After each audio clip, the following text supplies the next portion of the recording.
Hello friends, पहा हे काय चालू आहे.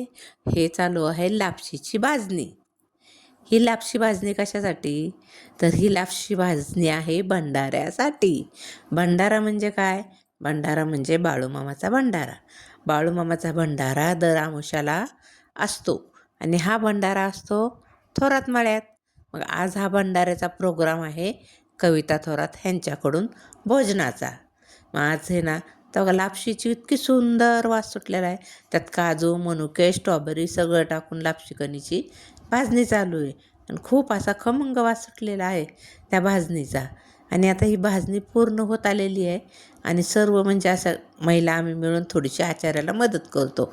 आणि आता थोडीशी भाजणी छान भाजलेली आहे आणि आता सगळ्या महिला वगैरे गोळा व्हायला लागल्यात. आरतीची वेळ झालेली आहे. आरतीची वेळ असते रात्रीच्या 8 वाजता. तर दर अमावास्येला रात्री 8 वाजता भोजन कार्यक्रम आणि आरती असते बाळूमामाची. बाळूमामाची म्हणजे कसे, ते बाळूमामाचं बकरं मेलं होतं त्याची समाधी आणि त्या समाधीचं आरती असते. आणि म्हणजे ते बाळूमामाचंच मंदिर म्हणून असं हे झालं आहे. आणि आम्ही तिथं दर अमावास्येला भंडारा असतो. कुणाचा तरी भंडारा म्हणजे कुणाचं तरी भोजन असतं का. तर थोरात मळ्यामध्ये दर अमावास्येला रात्री 8 वाजता आरती असते आणि भोजन समारंभ असतो.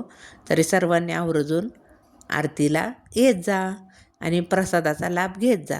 ही लापशी आता पूर्णपणे छान भाजून झालेली आहे आणि आता लापशी गूळ वगैरे टाकून आता तिला झाकून ठेवली मुरण्यासाठी. आणि इकडं बघा, पहा सांबार तयार आहे. सांबार आणि भात दोन्ही तयार आहे आणि आता आरतीची वेळ झालेली आहे. त्यामुळे आता आम्ही आता आरतीला चाललेलो आहे. तर या सर्वजण जेवण करायला.